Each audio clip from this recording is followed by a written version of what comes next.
When I faced my husband and his mistress in court on Valentine's Day, he looked as relaxed as someone waiting for their name to be called at a barber shop. My daughter sat behind him, not behind me. 35 years of marriage collapsed into a 4-meter gap between two tables. His lawyer proposed a property split leaning in his favor. He smiled, the kind of smile from someone who thinks they've already won. Then my lawyer stood up. "Your Honor, we would like to call one more witness." The entire courtroom fell silent. My husband's smile vanished the moment he saw who was walking in. "Thank you for choosing to spend your time here. It truly means more than you know."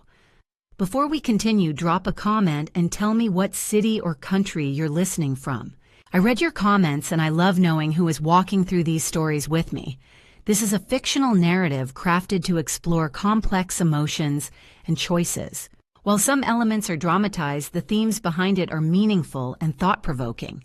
Please keep in mind certain details are fictionalized for entertainment and educational reflection.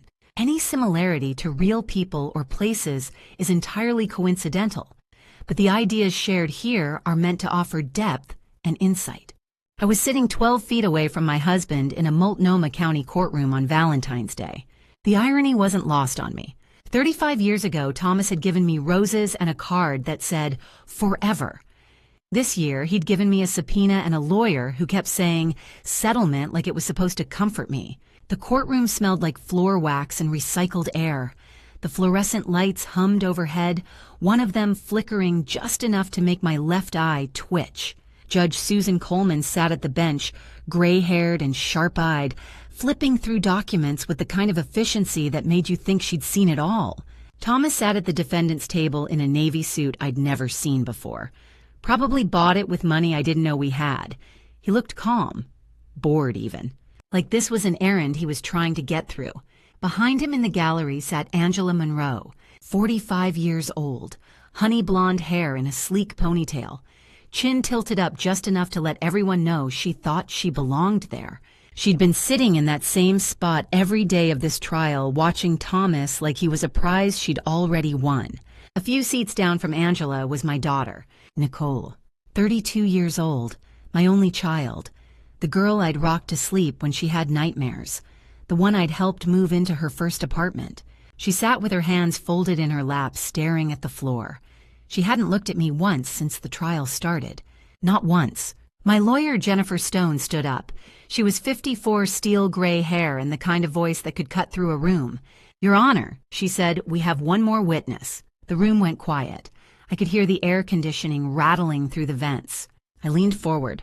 My hands were shaking. Jennifer glanced back at me and nodded. That's when I whispered it, barely audible. Oh my God, she actually came. The double doors at the back of the courtroom opened, and Eleanor Whitmore walked in, 83 years old, white hair pinned back in a bun, a walker with tennis balls on the legs, moving one slow, deliberate step at a time. She wore a navy cardigan and a floral dress, the same one from Easter dinner 2 years ago. Thomas's mother. I watched his face, the smirk he'd been wearing for 3 days, the one that said, "You'll never prove anything," crumbled. His jaw went slack. His eyes widened. He turned to his lawyer, Patrick, and I saw it: panic. Real, unfiltered panic. Patrick looked just as confused. He flipped through his notes, frowning. I found out later that Thomas's legal team had known Eleanor was on the witness list for 2 weeks. They'd seen her name. They'd assumed she was there to testify for Thomas. Why wouldn't they? She was his mother. They never bothered to prep her, never called, never asked what she was going to say. A fatal mistake. Eleanor reached the witness stand. The bailiff helped her up the step. She settled into the chair, adjusted her cardigan, and looked directly at Thomas. Not at me, not at the judge, at him. And I knew. I knew right then that everything was about to change. Jennifer Stone picked up a folder from our table and walked toward Eleanor with the kind of calm confidence that only comes from knowing you've already won. But let me back up. Let me tell you how I got here, how a 61-year-old man's smile can collapse in a single moment, how an 83-year-old woman with a walker can bring down an empire of lies, and how the daughter I raised my own flesh and blood ended up sitting on the wrong side of that courtroom. It started 11 months ago, on a Tuesday morning. with a credit card statement I wasn't supposed to see. My name is Claire Donovan. I'm 58 years old, and up until 11 months ago, I thought I had a pretty normal life. Not glamorous, not exciting, just normal. I work as a payroll coordinator at Pacific Northwest Logistics in Portland, Oregon. I've been there for 35 years. Same building, same cubicle, same Friday donut tradition in the break room. I make $68,000 a year, which isn't impressive, but it's steady, reliable, the kind of income that lets you plan ahead. And I had been planning 18 months until retirement, 60 years old. That was the goal. Thomas and I were going to travel, maybe buy an RV, drive through the national parks, Yellowstone, Glacier, the Grand Canyon, all the places we'd talked about but never gotten around to visiting. I'd married Thomas Whitmore 35 years ago. We met on a hiking trip up Mount Hood. He spilled coffee on my boots at the trailhead, apologized about 12 times, and then asked if he could buy me lunch to make up for it. By the time we got back to Portland, I'd agreed to a second date. He was charming, funny, ambitious. He just started his own business, Cascade Clean Fleet, pressure washing and fleet maintenance. He had one truck, one employee, and a lot of confidence. Over the years, he'd built it into something solid. 2 locations now, one on Burnside Street downtown and another in Hillsborough. He'd always been vague about the numbers. Business is good, he'd say. Or, we're doing high 6 figures this year. I never pressed. He handled the business. I handled the house. That's how it worked. We had one daughter, Nicole, 32 years old. She'd opened a boutique in the Pearl District a few years back, high-end women's clothing, locally sourced, all the things Portland loves. I'd helped her with the startup costs 2 years ago, $40,000 from my retirement savings. She'd promised to pay it back when things picked up. The boutique closed last year. She said the lease was too expensive. That foot traffic wasn't what she'd hoped. I believed her. Why wouldn't I? She was my daughter. We were in what people call the empty nest phase. Nicole had her own apartment, her own life. It was just Thomas and me now rattling around in a house that suddenly felt too big. But I didn't mind. I'd started thinking of it as our second honeymoon era. Quiet dinners, weekend trips to the coast, planning for the future. Our 35th wedding anniversary was coming up in June. Coral anniversary. I'd already started looking at vacation rentals on the Oregon coast. Cannon Beach, maybe. Somewhere with a view. Life felt stable, safe, predictable. Looking back now, the signs were there long before I saw them. But when you trust someone for 35 years, you don't see what you don't want to look for. You give them the benefit of the doubt. You assume the best. You tell yourself that the late nights at the shop are just busy season, that the new clothes are because he's finally taking care of himself, that the distance is just stress. You convince yourself that everything is fine. I'd spent decades building trust. I should have been building evidence files, because the truth is I wasn't paying attention. I was busy. I was tired. I was 58 years old and counting down to retirement, and I didn't have the energy to question every little thing that felt off. I thought I knew my husband. I thought I knew my daughter. I thought I knew my life. I was wrong on all 3 counts. So here's where it started. On a Tuesday morning in early March, I was homesick with a cold nothing serious, just enough to keep me on the couch with tea and daytime television. Thomas had already left for the Burnside location. Nicole was probably at her apartment doing whatever it is 32-year-olds do when they're unemployed and figuring things out. And I found something in our mailbox, something that made absolutely no sense. The envelope was already half open when I pulled it from the mailbox, a Chase credit card statement addressed to Thomas, an account I'd never seen before. I almost tossed it onto the pile of business mail we kept on the kitchen counter. Thomas handled his own paperwork. I handled mine. That's how it had always been. But my eyes caught on the numbers. $2,850 at a jewelry store in Washington Square Mall. The kind of place with a security guard at the door and display cases that locked. $489 at a boutique hotel in Cannon Beach, Oregon. $95 at a florist on a random Wednesday. I stood in the kitchen and did the math. My birthday was in November. It was March. Our anniversary wasn't until June. Who buys flowers on a random Wednesday in March? I asked him that night. He was unlacing his work boots by the front door, the same ritual he'd done for 35 years. Boots off, socks in the laundry, wash his hands before dinner. He didn't flinch, didn't stammer. He looked at me like I was being ridiculous. The jewelry that was a watch for his fleet manager. The guy had just referred a huge contract. Thomas wanted to say thank you. The Hotel A team planning session. He'd taken both location managers up to the coast for a weekend strategy meeting. The flowers, a client's mother, had just passed away.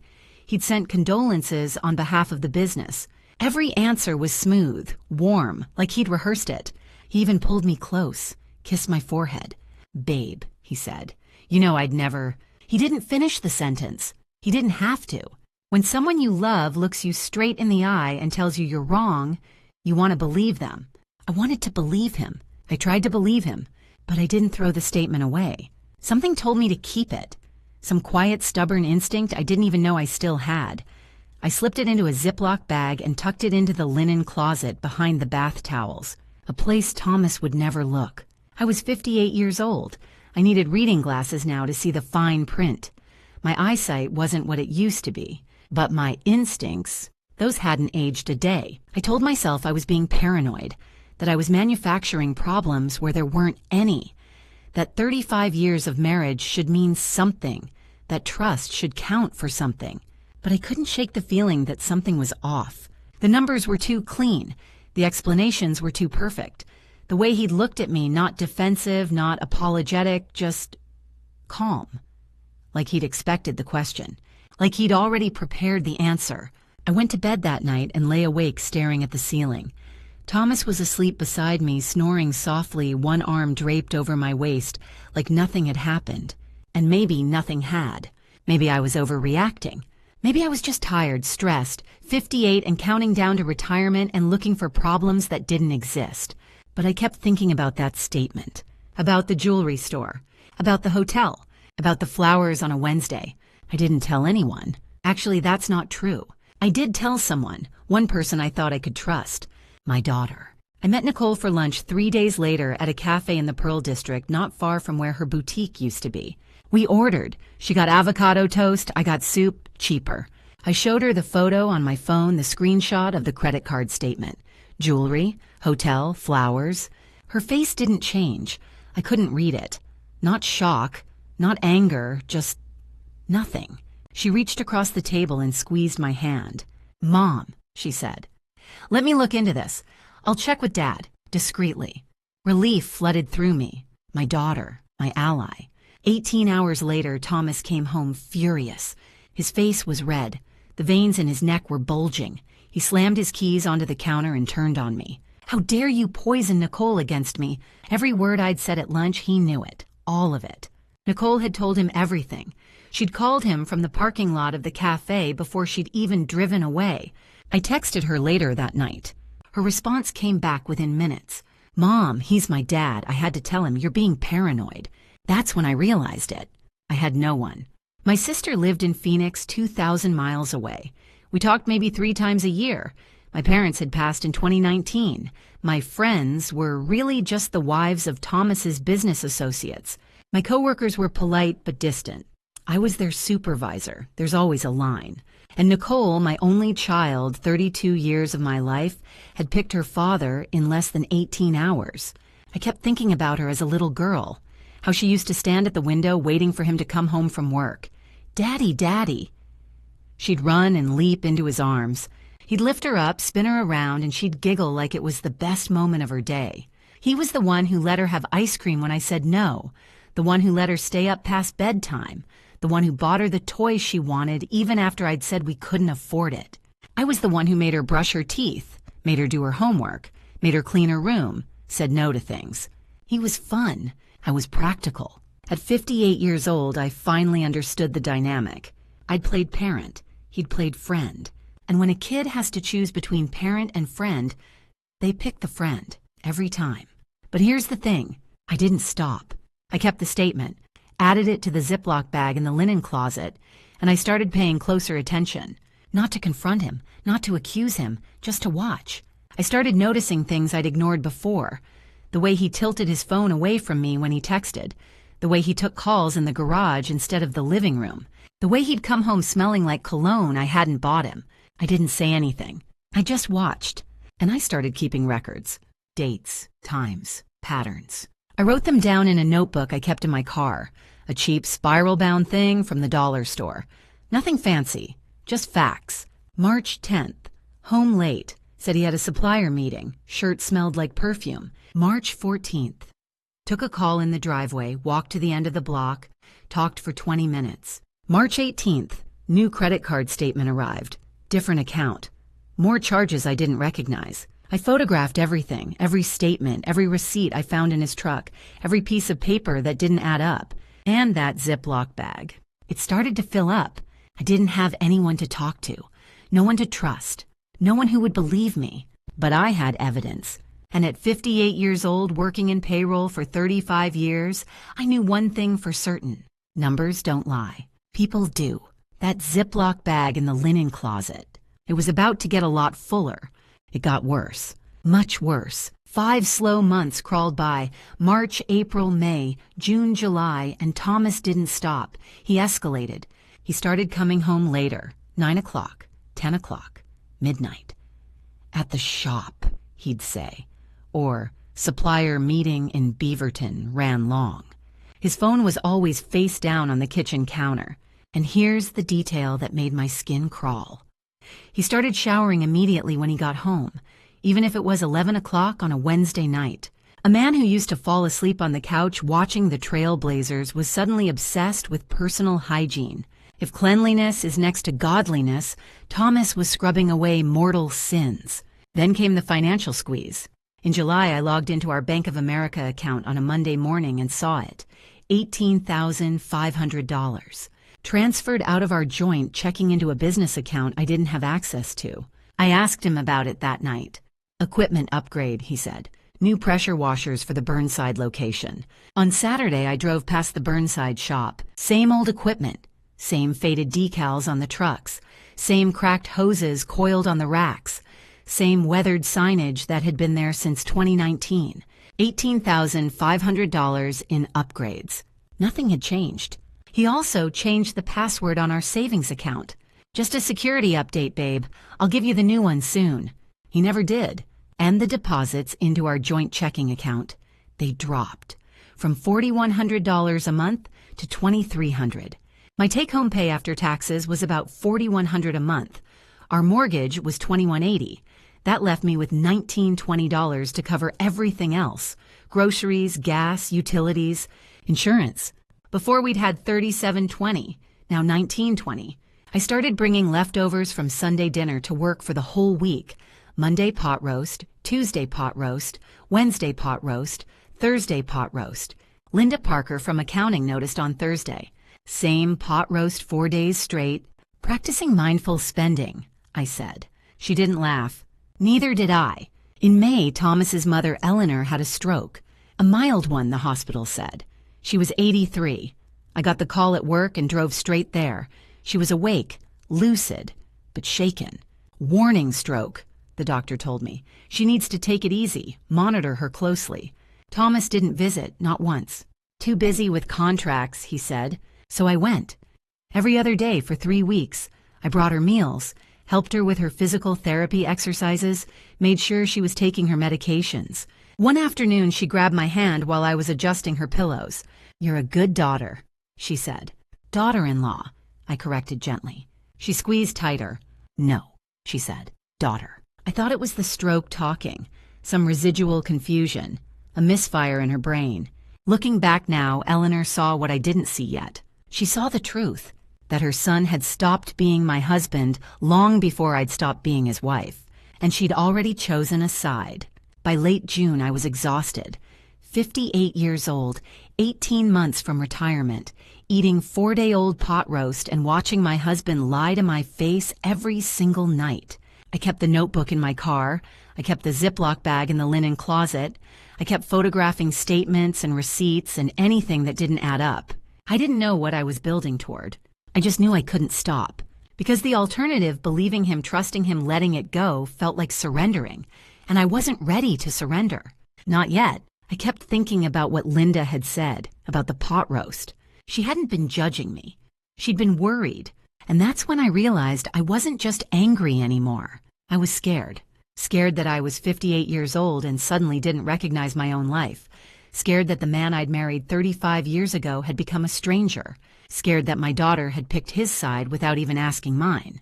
Scared that I was alone in a house I'd lived in for 20 years and it didn't feel like home anymore. But I kept going. Because I didn't have a choice. And then late June came. The family dinner that changed everything. I found out about the family dinner the way people find out about hurtful things lately through someone's online posts. Nicole posted it on a Friday night at 7 o'clock. A photo of a salmon plate, roasted vegetables, candles. The caption read, "Family Dinner Nights." I hadn't been invited. I hadn't heard a word about it. I swiped through 4 more photos. The second one showed the dining table.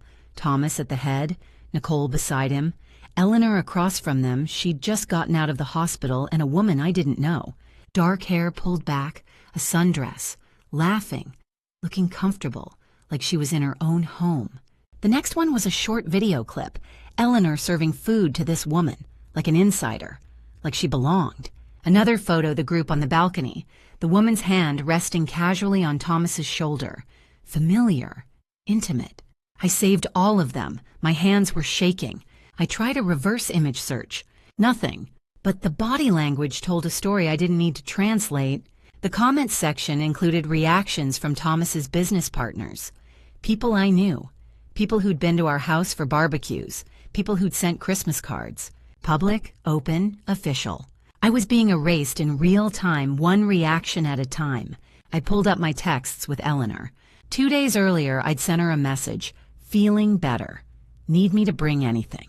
Her reply, much better, sweetheart, thank you.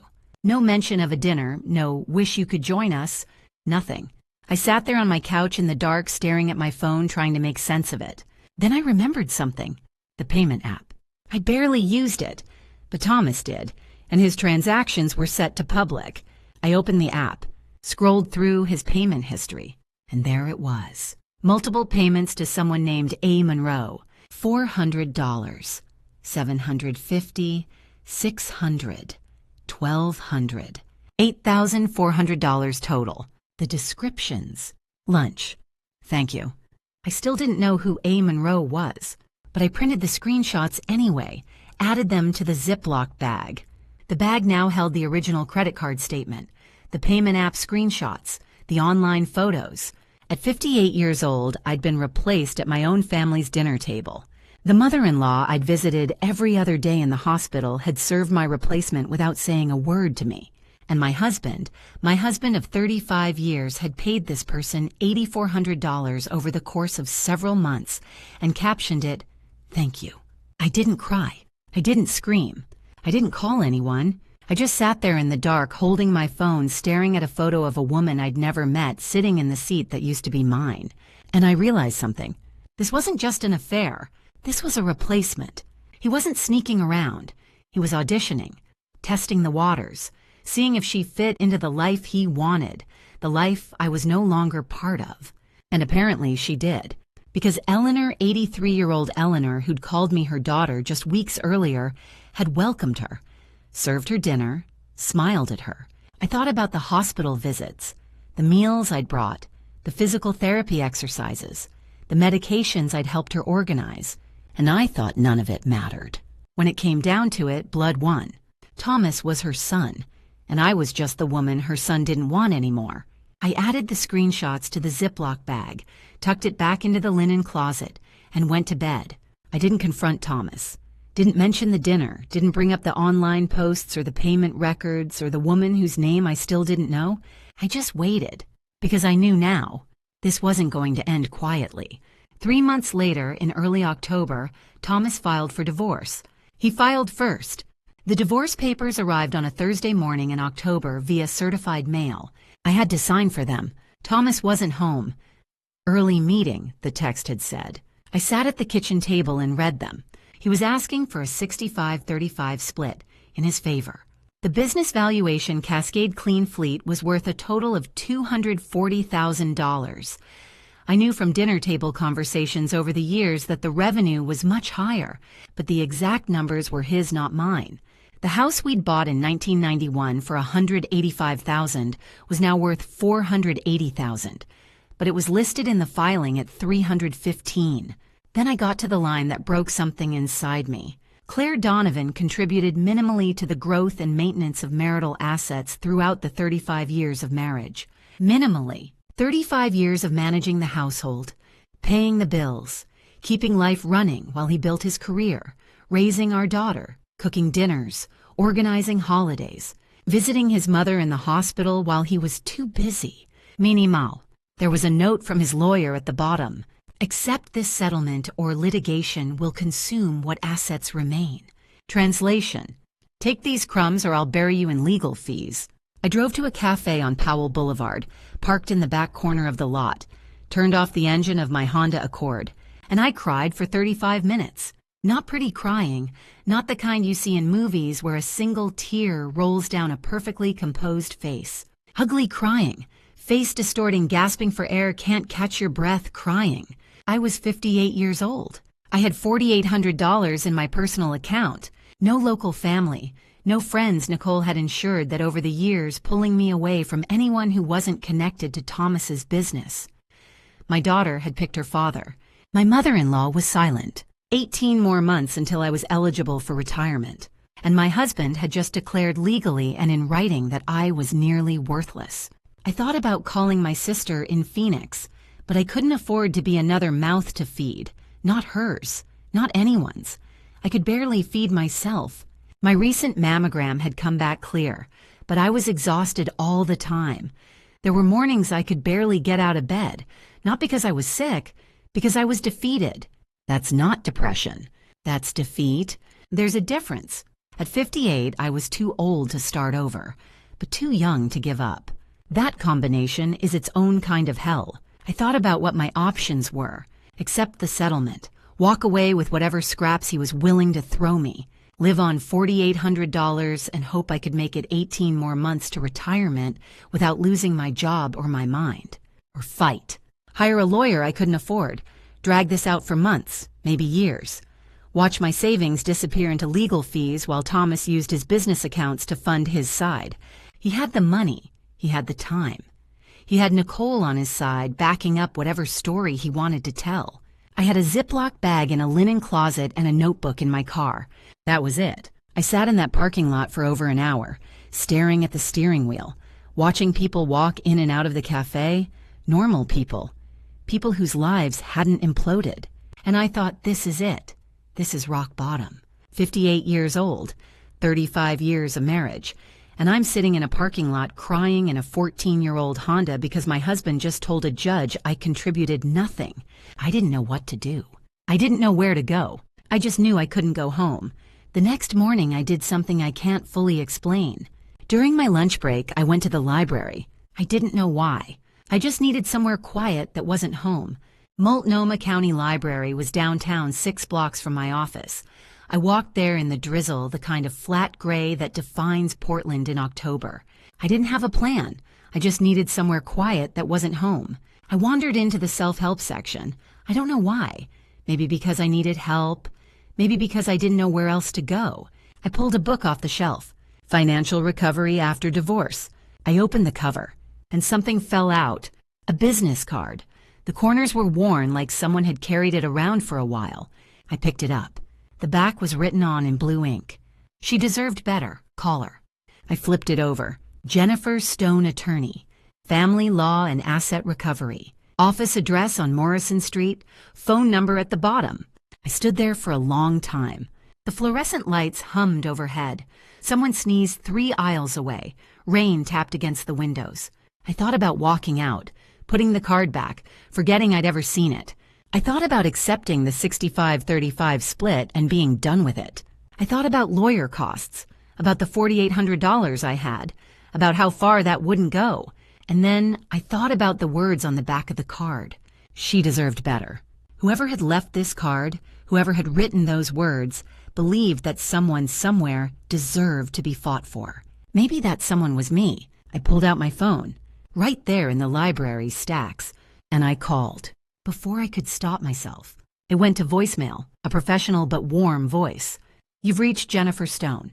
Please leave a message and I'll respond within 1 business day. My voice was shaking. Hi, my name is Claire Donovan. I found your card in a book at the library. I think I need help. My number is... I rattled off my phone number and hung up, and immediately regretted it. What am I thinking? I can't afford a lawyer. 2 hours later, I was back at my desk at Pacific Northwest Logistics. My phone rang. Unfamiliar number. I answered. Claire. Yes. This is Jennifer Stone. You said you need help. Tell me what you have. Her voice was direct, but kind. The kind of tone that said, I've heard this story before. You're not alone. I started talking. I told her about the credit card statement, the charges I didn't recognize, the transfers, the 65-35 split, the business valuation that didn't add up, the house appraisal that was $70,000 too low. I told her about the word. Minimally. She was quiet for a moment. Then she said, How much evidence do you have? A lot, I said. I've been keeping track for 7 months. Good, she said. Can you come in today after your work hours? Today, 5:30. Can you make it? I looked at the clock. It was 3:15. Yes, I said. Bring everything you have, she said. Every statement, every receipt, every photo, every note, everything. Okay. Claire. Yes. You did the right thing by calling. I didn't know if that was true, but I wanted to believe it. I hung up, sat at my desk, stared at my computer screen without seeing it. Linda from accounting walked by with a stack of files. You okay? She asked. Yeah, I said, just tired. She nodded and kept walking. I wasn't okay, but maybe I was about to be. At 5:15, I left work, drove home, grabbed the Ziploc bag from the linen closet. It was heavier than I remembered.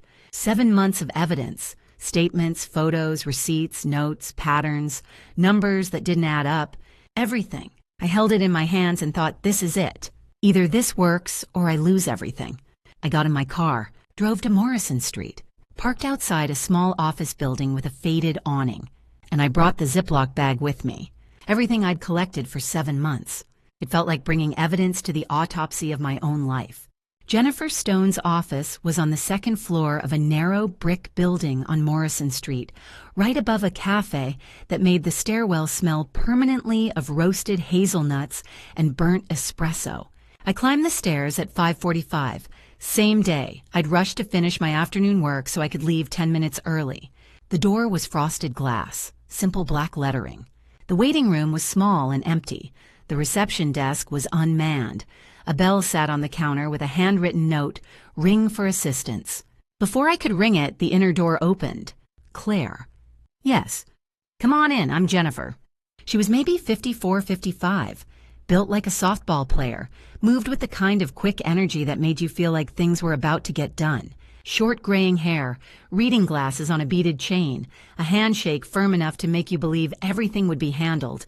Her office was organized chaos, files stacked but labeled, 2 computer monitors, a coffee maker that looked like it was from the Clinton era.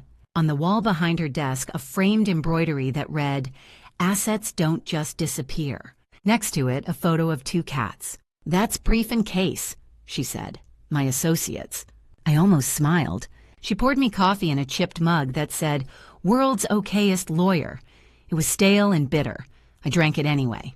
"So," she said, sitting across from me at a small table by the window, "show me what you have." I opened the Ziploc bag like I was opening something that might explode. The credit card statement from March, the payment app screenshots showing A. Monroe $8,400, the online photos from June, the family dinner, the woman I didn't know, Eleanor serving her food, the woman's hand on my husband's shoulder. Jennifer put on her reading glasses. She reviewed everything in silence for 10 minutes. Then she took the glasses off. "How long have you been married?" 35 years. "Children?" "1 daughter. She's on his side." Jennifer nodded, like she'd heard this story 100 times before. "Here's what I see," she said. "Your husband is spending marital assets on his mistress. Every dollar he spent on her, the hotel, the jewelry, the flowers, that's dissipation of marital assets. In Oregon, that can be recovered from the marital estate." She leaned forward. "But if he's funneling business money hiding assets, undervaluing the business in the divorce filing, that's not just divorce, that's marital fraud." I felt something shift in my chest. "I'm going to file subpoenas for the business bank records," she said. "Both locations. We're going to see where the money's really going. How much will this cost?" $300 an hour. But I also do contingency work for asset recovery. A percentage of what we recover that you wouldn't have had otherwise. For a case like yours, we can structure it so you're not paying everything out of pocket right now. I felt my face relax, just a little. "Claire," she said, "you're not the first woman over 50 I've seen erased on paper after decades of contribution. But you're organized. You kept evidence. You work in, what, payroll coordination." She smiled, the first real smile. "You work with numbers every day. That's going to save you. Numbers don't lie even when people do." She tapped the stack of documents. "Neither do subpoenas." I signed the papers. She explained the timeline. "Subpoenas take about 3 to 4 weeks to get responses. In the meantime, keep documenting. Every deposit, every withdrawal, every change in pattern. You're building a case file," she said. I left at 6:45, walked down the hazelnut-scented stairs, and I felt something I hadn't felt since March. Not happiness, not even close, but purpose. For the first time in 7 months, I didn't just feel afraid. I felt like I had a direction. What came back from those subpoenas 3 weeks later? It was worse than I'd imagined. Much, much worse. Jennifer called me 3 weeks and 4 days after our first meeting. Tuesday afternoon, 2:15. I was sitting at my desk at Pacific Northwest Logistics reconciling hours for payroll. "Claire, I've got the subpoena responses. I need to see you. Can you come in today after work?" There was something in her voice that told me this wasn't small. I agreed. I arrived at 5:45. The printouts were everywhere. On her desk, on the floor, on the shelves. "Sit down," she said. I sat. "Your husband's business bank records tell quite a story." She handed me the first document. Cascade Clean Fleet employee payroll roster. I scrolled down. I recognized most of the names. Location managers, technicians, the team I'd seen at company barbecues. And then I saw a name that made my hands start shaking. Angela Monroe. Title Operations Consultant. Salary $6,200 per month. Duration 18 months. Starting right around the time Nicole's boutique had been closing. I did the math automatically. Occupational hazard, 6,200 times 18, $111,600. 18 months, I said slowly. That means this started. I counted backward, way before the credit card statement in March, before I had any clue. This had been going on for a long, long time. "Keep reading," Jennifer said. I looked at the next line. My vision blurred. Nicole Whitmore, my daughter. Title Administrative Coordinator. Salary $2,400 per month. Duration 18 months. My hands were shaking so badly I almost dropped the paper. 2,400 times 18. $43,200. My daughter had never worked a single day at Cascade Clean Fleet. She'd had a full-time job the entire time. She'd been paid $43,200 to do what? To keep her mouth shut. That's what.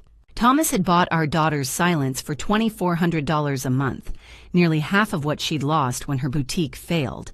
I felt like I was going to be sick. "There's more," Jennifer said. She handed me another stack. Transfer records. Regular payments from Cascade Clean Fleet to a company called Harbor Ridge Holdings, LLC. I'd never heard of it. "What is this?" "A shell company," Jennifer said. "No employees, no products, no services. It exists purely to hold money. Your husband has been funneling money into it to hide it from the marital estate. Total over the past 2.5 years, $147,000. And here," she said, sliding another file across the table. "This is his internal QuickBooks file. This is his real books, what he tracks for himself, not what he reports." I opened it. Revenue line $520,000 per year. Not $240,000 like he'd sworn in the divorce filing. More than double. I leaned back in the chair, let my mind finish the math. $111,600 for the fake consultant, Angela Monroe. $43,200 for my daughter's fake admin job. $147,000 for the shell company, Harbor Ridge. $8,400 in payment app transactions to Angela, separate from the payroll. Total $310,200. That was my retirement savings. That was 35 years of marriage. That was my future being drained while I was eating pot roast 4 days a week. This isn't a divorce, Jennifer said quietly. This is organized theft. She filed a motion for a forensic audit. She filed a motion for access to the safe at the Burnside location. The records had mentioned one. As I was getting ready to leave, she put her hand on my arm. Your daughter, she said. I know this is painful, but she signed W-9 forms for that income. She knew what she was doing. I nodded. I couldn't speak. I drove home in silence. Thomas was already there. Home unusually early. Watching TV. How was work? He asked without looking up. Fine, I said. I went into the guest room, the room where I'd been sleeping temporarily. I closed the door, sat on the edge of the bed in the dark. 2 days later, Thomas made his move. Nicole showed up at my workplace on Thursday during lunch. I was in the break room with Linda Parker from accounting and Martin Hughes from shipping. The door flew open, not a slam, but close. Nicole marched straight toward me. She looked frantic. Her eyes were red like she'd been crying, or angry, or both. How could you do this to Dad? Her voice carried across the entire room. Linda froze. Her sandwich hovered mid-bite. Martin suddenly found his coffee cup extremely interesting. You're destroying this family, Nicole said louder now. Dad made one mistake, and you're going to ruin everyone. That's why Dad... She stopped herself, but I knew what she was going to say. That's why Dad found someone else. I forked another piece of pot roast, chewed it slowly, swallowed, looked at her, and said nothing. Mom, say something. I took a sip of water, still said nothing. Nicole waited. 30 seconds that felt like 30 minutes. And I realized something in that moment. The people who yell are the people who are scared. The people who stay silent are the people who are ready. When I didn't react, Nicole's face changed. Confusion first, then something that looked like fear. She turned and walked out. The door slammed behind her. Linda exhaled slowly. She's a Claire, Martin muttered into his coffee cup. Family. I finished my pot roast in silence, tossed the container in the trash, washed my fork in the break room sink, and walked back to my desk. I opened my email, attached everything I'd organized that morning. I'd started waking up at 5:30 to sort through the evidence, to build the file Jennifer had told me to build. Color-coded folders on a flash drive. March discovery, April to July patterns, August to September escalation, October filing, November subpoenas. Each folder had subfolders, statements, screenshots, photos, notes. I sent it all to Jennifer with the subject line, supplemental documentation. At 58 years old, I'd learned one thing. I do payroll coordination. I stare at financial documents 8 hours a day, 5 days a week. I know what legitimate business expenses look like. Flowers purchased on a random Wednesday for a client's wife. That doesn't look like that. $2,400 a month paid to a daughter who never worked there. That definitely doesn't. When you believe no one's going to look, you get very tidy with your lies. Thomas had been very tidy, and so had I. I documented every transaction, every inconsistency, every pattern, every lie. I'd photographed credit card statements, payment app transfers, online posts, bank records, payroll rosters. I'd kept the original credit card statement from March in a Ziploc bag in the linen closet. I'd added to it month by month, and now it was all sitting in Jennifer's inbox. I didn't tell Nicole that when she walked out of the break room. I didn't tell her that her name was on a payroll roster for a job she'd never worked. I didn't tell her that she'd signed W-9 forms for income she hadn't earned. I didn't tell her that her father had paid her $43,200 to keep quiet about his affair. I just let her walk out. Because the truth was, I didn't owe her an explanation. She'd made her choice. She'd chosen her father. She'd taken his money. She'd stood at that family dinner and smiled while a woman I'd never met sat in my seat. And now she wanted me to say something. I had nothing left to say to her. Linda came by my desk later that afternoon. You okay? She asked quietly. Yeah, I said. I'm okay. She nodded, didn't push, walked away. Martin passed by on his way to the supply room, gave me a small nod, the kind that said, I saw what happened. I won't say anything, but I'm on your side. I nodded back and kept working. The next day, Jennifer called with something I never expected. Someone in Thomas's family wanted to talk. Claire Eleanor Whitmore called my office this morning, Jennifer said when I picked up the phone Friday afternoon. Your mother-in-law wants to meet, without Thomas or Nicole knowing. I was silent for a moment. Eleanor, the woman who'd served dinner to Angela at Nicole's house, who hadn't mentioned the dinner even though I'd visited her in the hospital, who'd been silent since June. She says she has information, Jennifer continued. She requested to meet tonight specifically. She drove herself to my office. She's here now, waiting in the reception area. I left work early, arrived at Morrison Street at 5:15. Eleanor was sitting in the waiting room. She'd aged visibly since June. The stroke had taken its toll. She stood with her walker, slower than I remembered, but her eyes were as sharp as ever. Hello, sweetheart. We went into Jennifer's office. Eleanor sat down carefully. I need to tell you something I should have told you months ago. She took a breath. The night of the dinner at Nicole's, the one you saw online. Most people left by 9, but Thomas stayed. He'd had a few beers. He started talking while Nicole was cleaning up the kitchen. I leaned forward. He was bragging about everything. Her voice dropped. He said the business makes over $520,000 a year. He said, you have no idea. He said you wouldn't understand business anyway. She looked down at her hands. He told me about Harbor Ridge. He said it's his freedom fund. He said you'd never touch it. My chest tightened. He told me about that woman, Angela. He said she gets him in a way you never did. He said the expenses on her are a perfect arrangement. And Nicole, her voice broke. He said Nicole is on his side, that at least one woman in this family gets it. And then he laughed about it. He sat right in my granddaughter's kitchen and laughed. Eleanor looked up, tears in her 83-year-old eyes. I heard my late husband's voice coming out of my living son's mouth. She told us about Henry, Thomas's father. 40 years ago, Henry had done the exact same thing, an affair, hidden money, called Eleanor Clueless.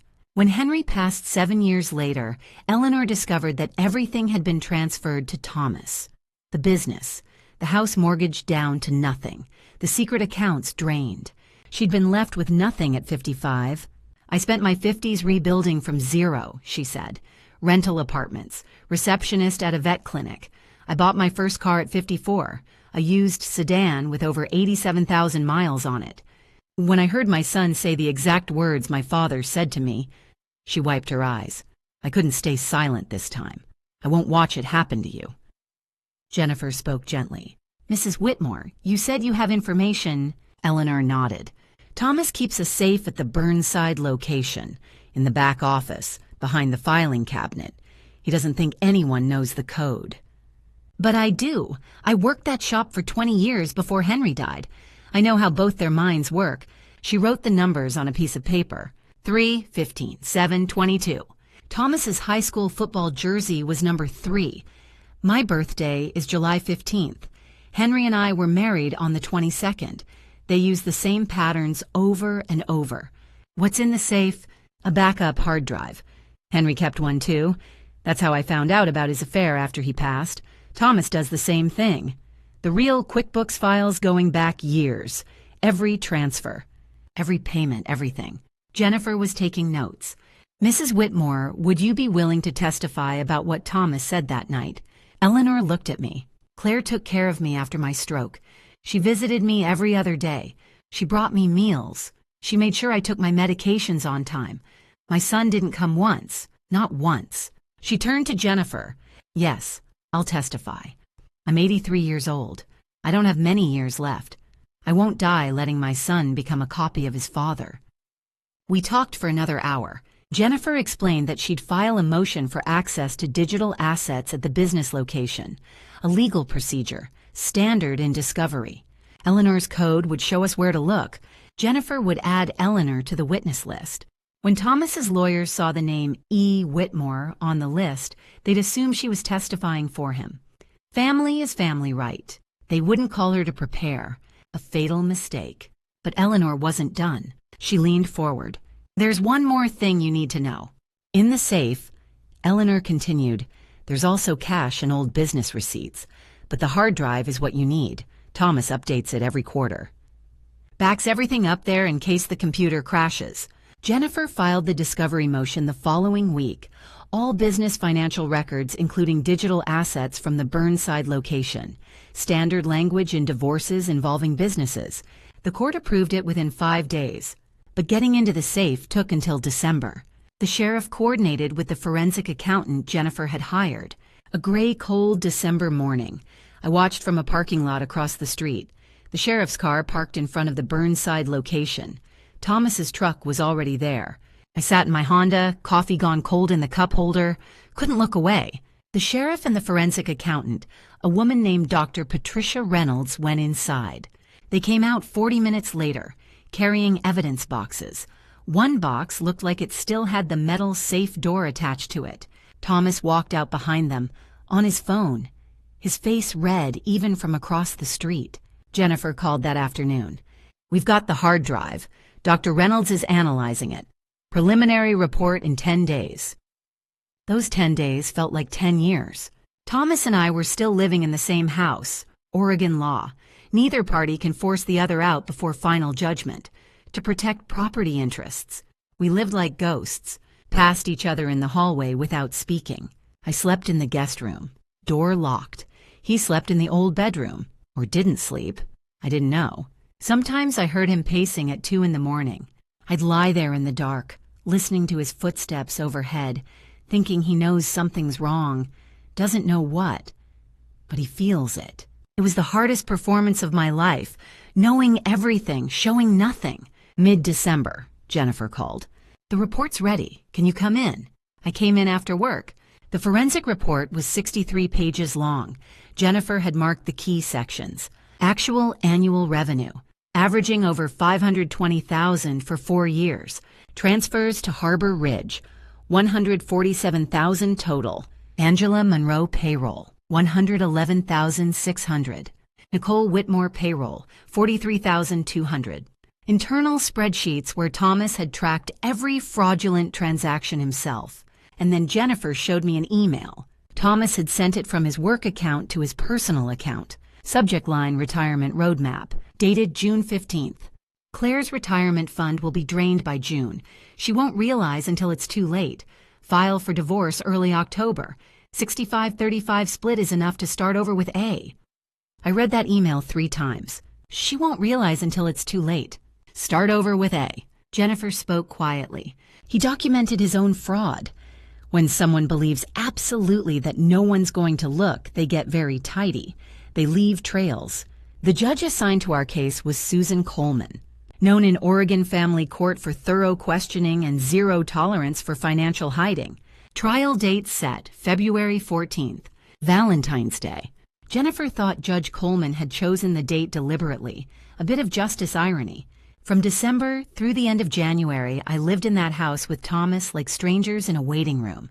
February 14th felt impossibly far away and terrifyingly close at the same time. I read that email every night before bed. She won't realize until it's too late. But I had realized, and it wasn't too late. Not yet. I stopped wearing my wedding ring on January 3rd. Just took it off one morning and left it on the bathroom counter. Thomas never noticed. December and January were a strange suspended time, living in the same house but on 2 different planets. I'd come home from work at 5:30. His truck would already be there. Oddly, or he'd come home at 7. We'd move through the kitchen like a choreographed dance. He at the fridge, me at the stove, never touching, rarely speaking. Mail came was the entire conversation on some days.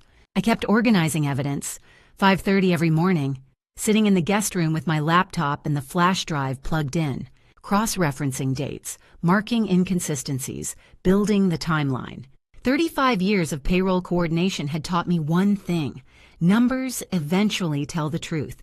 You just need to be patient enough to listen. My hair started going gray at the roots. I'd been dyeing at Auburn for a decade. I stopped scheduling appointments. I didn't care about my appearance anymore. I just let the gray grow out. I lost nearly 9 pounds without trying. Stress, the pot roast diet, barely sleeping most nights. But my mind got sharper, reading glasses on the bedside table, waking up at 3 in the morning to review documents until dawn.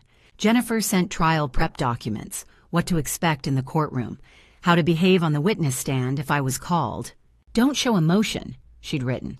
Judge Coleman respects composure. I practiced in the bathroom mirror. Face cold as money, voice steady. At work, Linda Parker asked if I was okay. You look different. I'm fine, I said, just tired. What I didn't say was I'm preparing for war. Thomas tried to talk to me twice in January. The first time, this doesn't have to get ugly. I looked at him. It's already ugly. The second time, I'll make sure you're taken care of. I didn't respond. I just walked straight into the guest room and closed the door. The night before the trial, I laid out my clothes. A navy suit I'd bought at Nordstrom Rack 3 years ago for a work presentation. A simple white blouse, low heels so I could walk without wobbling. No jewelry except the small gold earrings my mother had given me before she passed. I wanted Judge Coleman to see exactly who I was. A 58-year-old woman who'd worked the same job for 35 years, who'd raised a family, who'd managed the household, who'd been erased callously. That night I didn't sleep. I lay in the guest room bed staring at the ceiling, listening to the rain tap against the windows, thinking about that email. She won't realize until it's too late.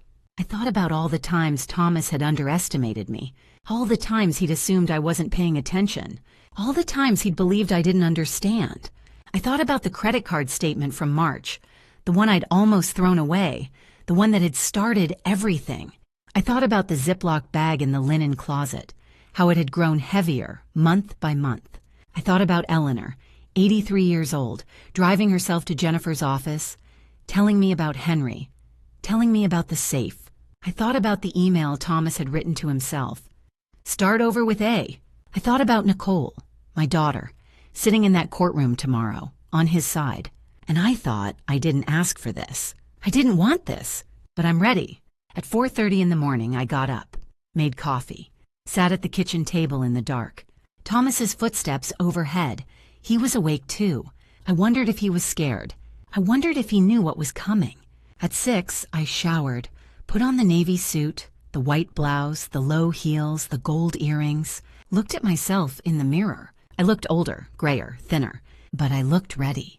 I drove to Morrison Street, parked outside the courthouse, sat in my car for 10 minutes. Jennifer was already inside, waiting. Eleanor was on her way, with her walker and her testimony. February 14th had arrived, Valentine's Day. I walked into that courtroom with 9 months of evidence, a 63-page forensic report, and a witness Thomas had never imagined would speak against him, his own mother. It was time.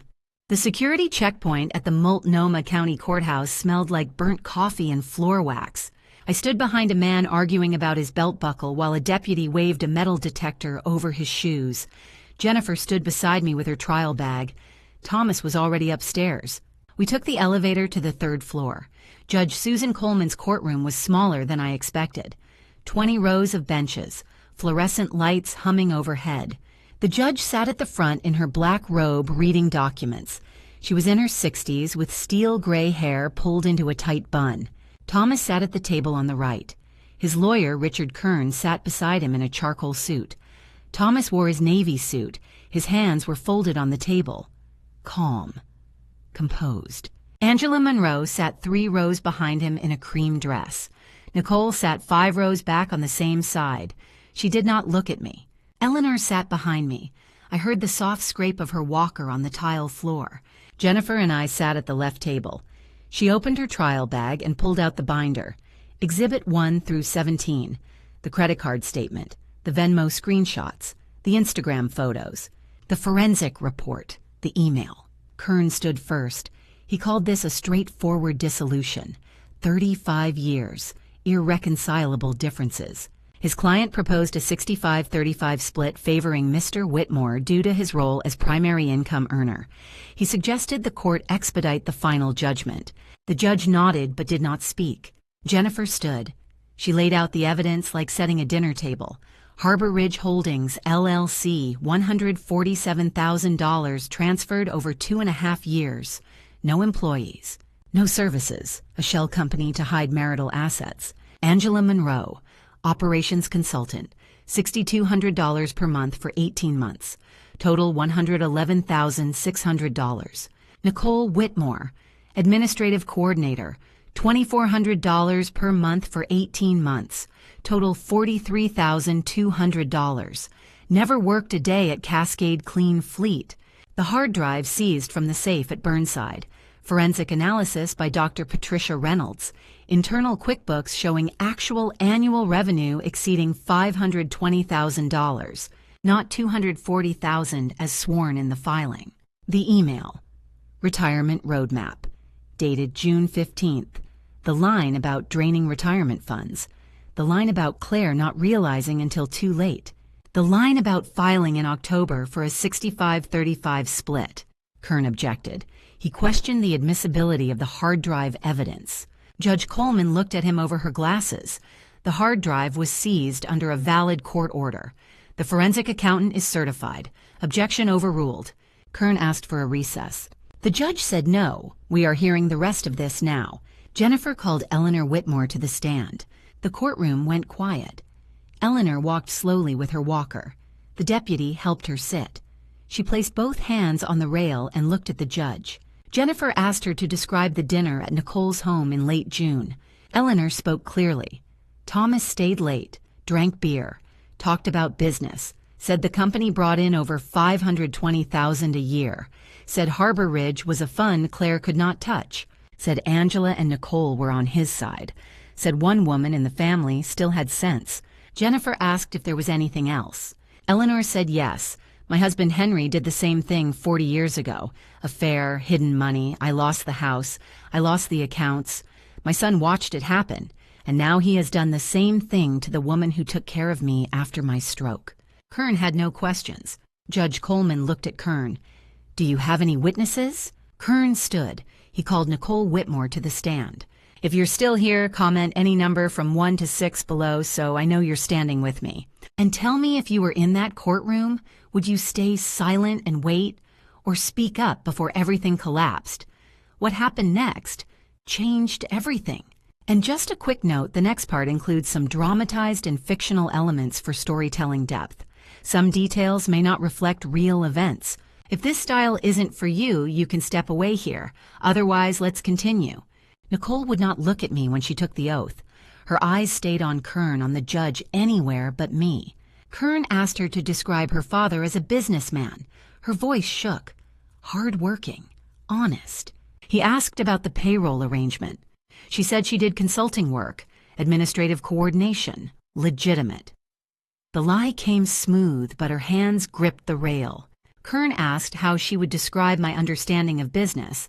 Nicole said I did not really understand how businesses work. I sat there, face calm, hands digging into my knees under the table. Kern sat down satisfied. Jennifer stood for cross-examination. She asked Nicole about her boutique in the Pearl District. When it closed, how much she lost. $125,000 total, including $40,000 from my retirement savings. When did you start receiving $2,400 per month from Cascade Clean Fleet right around the same time? Name one document you drafted, one email, one meeting. Silence. Nicole's face went red. Jennifer asked again. Nicole whispered, I cannot. Then Jennifer asked when Nicole discovered the affair between Thomas and Angela Monroe. Nicole froze. We have phone records. You called your father the night you saw him at Clyde Common with Ms. Monroe, 20 months ago. Nicole's hands shook. You knew for 20 months, helped hide it, said nothing to your mother. Correct. Nicole whispered yes. Jennifer pulled up Exhibit M on the screen. Thomas's will dated November 18th. Entire estate to Angela Monroe. Nicole Whitmore, $10,000. Nicole stared at the screen. Her face went white. She looked at Thomas. He would not look back. Her voice went flat. I want to change my testimony. I want to tell the truth. Kern objected. Judge Coleman overruled. Nicole told everything, knew about the affair for 20 months. Thomas paid her to stay quiet. She covered for him, lied to me, because she thought she would inherit when he divorced me. He told me you were boring, holding him back. I believed him because I needed to, because I lost your $40,000 and was ashamed, and he offered me a way out. She looked at me. I chose money over you. I'm so sorry. Judge Coleman removed her reading glasses. Due to intentional dissipation of marital assets and fraudulent financial disclosure under oath, The court awards Claire Donovan 75% of all marital assets. Primary residence 100% to Mrs. Donovan. Mr. Whitmore forfeits claim through proven financial misconduct. Cascade Clean Fleet requires independent valuation based on actual revenue of $520,000 per year. Mrs. Donovan receives equitable share based on true value. Harbor Ridge Holdings frozen immediately. All funds distributed equitably. Financial records referred to Oregon Attorney General for perjury review. Payroll records referred to Internal Revenue Service. Payments to Angela Monroe and Nicole Whitmore constitute potential tax fraud. Ms. Monroe as recipient of $111,600 for non-existent position referred to IRS for tax liability review. Ms. Whitmore and IRS audit will proceed for $43,200 fraudulent income. Your cooperation today will be noted for mitigation. Thomas tried to stand. Kern pulled him back down. Outside the courtroom at 3:47, Jennifer walked beside me. Eleanor moved slowly with her walker. Nicole sat on a bench. She stood. Mom. I kept walking. Mom, please. I stopped. Turned. You are right. You do not deserve it. I walked to the elevator. Eleanor beside me. The courthouse doors closed between us. Looking back at my story, I see a woman who trusted too much and questioned too little. I am 58 years old now. I own my home. I have financial security. But I also lost 20 months I will never get back because I ignored the signs. Do not be like me. Do not wait for the credit card statement to fall out of the mailbox. Do not ignore the late nights, the changed passwords, the sudden business trips. Family drama stories like mine do not start overnight. They build quietly over months and years, while you convince yourself everything is fine. My lesson is simple. Document everything. Trust your instincts. And remember that silence protects the guilty, not the innocent. Grandma stories taught me that truth always surfaces, and Eleanor proved it. She stood in that courtroom at 83 after a stroke because she knew what was right. If you find yourself in family drama stories where money disappears and answers do not add up, do not wait. Talk to a lawyer. Open your own account. Keep records. These grandma stories from women who survived betrayal all say the same thing: prepare before you need to. God gives us intuition for a reason. I ignored mine for too long. My advice: love your family, but verify the finances. Forgive when you are ready, not when someone demands it. And know that starting over at any age is better than staying in a lie. To everyone watching, if this story resonates with you, please share it. Subscribe for more family drama stories and grandma stories that teach real lessons. Leave a comment about your own experience or what you would have done differently. Final note, this content contains dramatized storytelling elements for educational purposes. Some details are fictionalized, but the lessons and messages are entirely useful. If this style does not suit you, that is okay. Please seek content that better fits your needs.